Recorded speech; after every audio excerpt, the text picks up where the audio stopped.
we compare the size of our studios or our wait lists, how our students are progressing, how our website looks compared to theirs, and probably 100 other things. And yet the reason that students want to study with you is because of what makes you unique. If you can highlight the thing that makes you different from the teachers down the street, notice I did not say better, but different, you will attract students that feel aligned with how you want to teach. Hey there, I'm Rachel Ehring, and you're listening to the Top Music Piano Podcast.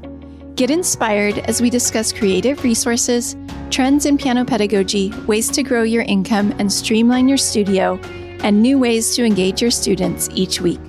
If you are a teacher who wants to go beyond the method books to create an innovative studio that fosters lifelong music makers, you've come to the right place. Hello there, piano teachers. Thank you for joining me on the podcast today. In case I haven't told you lately, I really appreciate you, and I love it so much when people reach out and tell me that they actually listen to the show, and especially if there's a particular episode that resonates with you. I want to know because that helps me plan for future episodes that are aligned with what you all want to hear about. So as I'm recording this, it's the day after our very first TopMusic Local coffee meetup. And I have to tell you, there is just nothing that can replace meeting in person.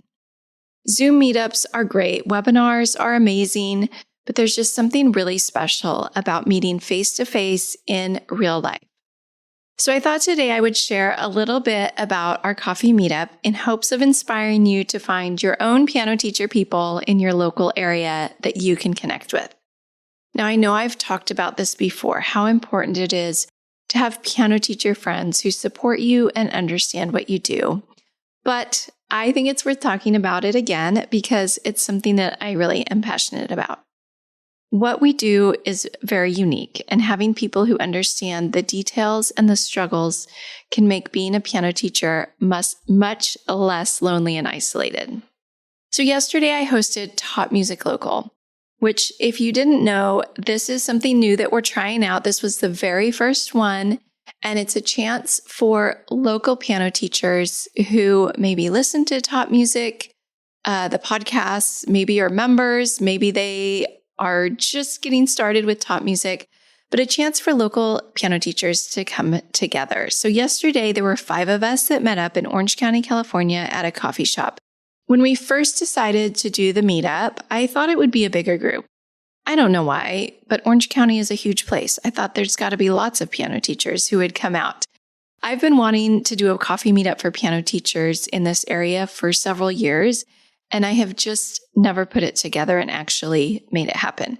But there have been a number of times over the past couple of years where I've said to 1 or 2 of my piano teacher friends, oh, when we have our piano teacher coffee meetup, we should invite that person or this other person.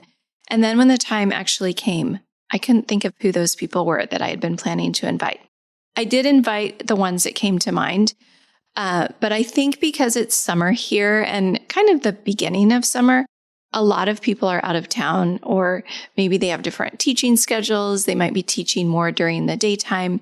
So there were some teachers who I know would have loved to come, but just weren't able to make it. But honestly, the group of 5 that we had was perfect.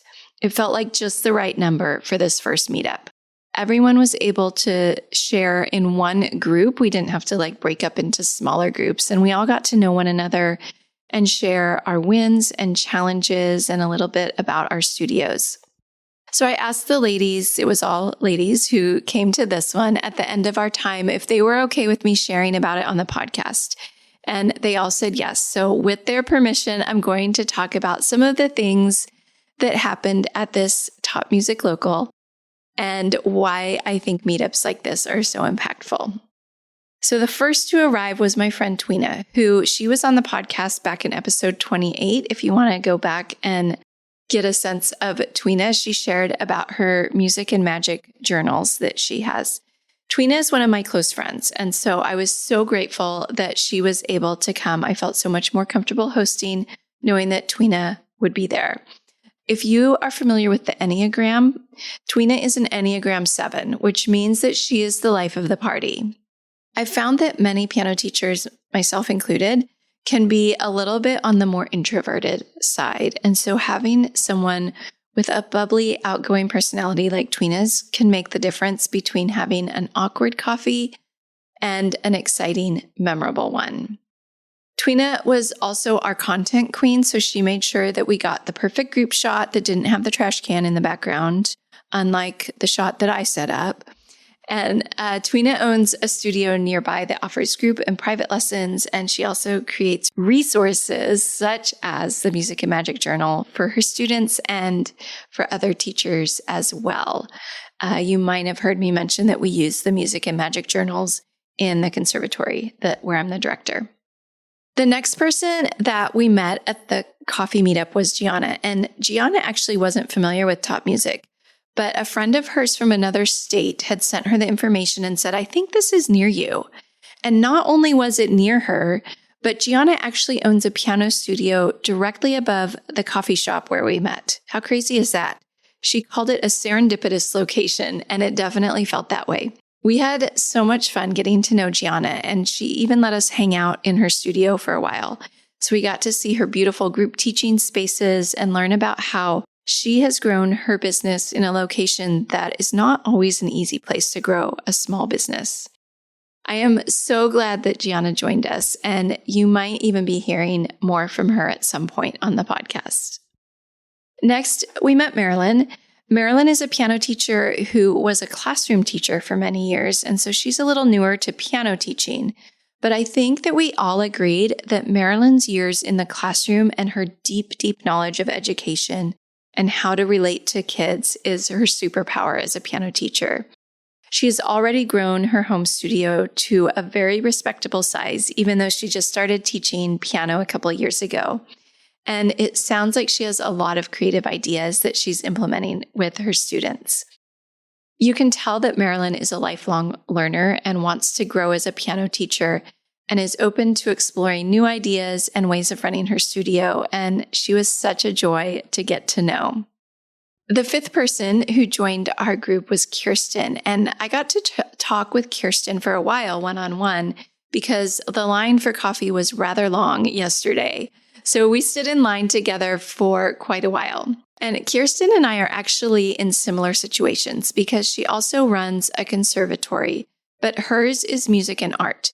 They have multiple teachers and offer several different instruments and voice along with piano and art. In fact, Kirsten reminded me that we had actually talked on the phone a few years ago when she had some questions as she was getting the conservatory started. So it was really lovely to meet her in person and share about some of the struggles and also the joys of running a multi-teacher, multi-instrument music school. I feel like I'm actually struggling to put into words why this meetup was so uplifting and encouraging for me. Saying that meeting with other teachers who understand what you do just doesn't seem to do it justice, because yesterday we talked about pedagogy and business and policies and recitals and all kinds of piano teacher related topics, but there was a deeper connection that we found as well, almost like we instantly trusted these strangers because we know how much love and care goes into building a piano studio. There are things that you can assume are likely going to be true when you meet another piano teacher. Most likely, they have a really big heart. They typically love kids. They're creative. They're very hardworking. They have taken the time to invest in themselves to learn not only how to play an instrument, but also learn how to run a business, which means they likely are very determined and tenacious. I knew within minutes of meeting these women that they were beautiful souls and that we were going to have a fabulous time, and we did. I mentioned earlier that Tweena is an Enneagram 7, and if you aren't familiar with Enneagram, it is essentially a way to categorize personality types. And so I think it was Tweena who made a comment about the Enneagram, and it was so interesting to me that everyone in the group knew what their Enneagram type was, and we were all a different Enneagram number. So there's 9 different types. And in our group, I think we had a 1, a 3, a 4, a 7, and a 9. I was fascinated that there wasn't more overlap in our personality or in Enneagram numbers.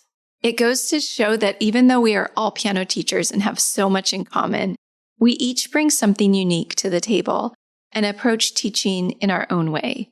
It's so easy for us to compare ourselves to other teachers. We compare the size of our studios or our wait lists, how our students are progressing, how our website looks compared to theirs, and probably 100 other things. And yet the reason that students want to study with you is because of what makes you unique. If you can highlight the thing that makes you different from the teachers down the street, notice I did not say better, but different, you will attract students that feel aligned with how you want to teach. Maybe you love teaching beginners, even preschoolers. Maybe you only want to teach adults. I saw someone in a Facebook group today who asked if it was possible to only teach adult beginners, and everyone said, yes, it is. Maybe you want to teach teenagers, or maybe improvisation is your specialty. Whatever it is, hone in on that thing and highlight that as your unique quality as a teacher. So in reflecting on the first ever TopMusic Local yesterday, my closing thoughts are this. If you have the opportunity to attend a TopMusic Local, definitely do it. If you have the opportunity to host one, definitely do it. And in the meantime, create the space to connect with teachers in your area. Maybe it's just one other teacher that you can text and ask if they want to have coffee together. This is not your competition. These are your colleagues, and they can become your friends. We're almost at the end of June now. My July challenge for you is to connect with one other teacher before the end of July. Preferably in person, but if you're in some remote location, then I'll allow you to meet virtually. But reach out to a teacher and see if you can make a connection, and let me know how it goes. Think of it as professional development, because I can almost guarantee that you will be a better teacher because you connected with another piano teacher. All right, this was a short little episode today, but next week I'll be back with an interview. And in the meantime, if you're a TopMusic Pro member, this is your reminder to go into the membership and utilize the many, many resources that are in there. There are new resources being added every month, such as new spotlight sessions, TopMusic sheets. So don't let it just sit there collecting virtual dust. Go and utilize it. All right, that's all I have for you this week. I appreciate you being here, and I look forward to talking with you again soon. I'm Rachel Ehring, and this is the TopMusic Piano Podcast. I will see you back here again next week. How do you keep up to date with all the latest trends and research into music education? How do you connect with other teachers around the world and make sure your teaching stays fresh and relevant for students of all ages and stages, both now and into the future? I created our TopMusic Pro membership to be the one-stop shop for music teaching resources, training, support and community, and I'd love for you to come and join us inside. With over 40 comprehensive training courses, hundreds of teaching demonstrations and lesson plans, free monthly sheet music, discounts, and all the business and pedagogy support you could ever need, TopMusic Pro is the community you've been looking for. If you're ready to level up your learning from the podcast and join thousands of other teachers in our global network, head over to topmusicpro.com today.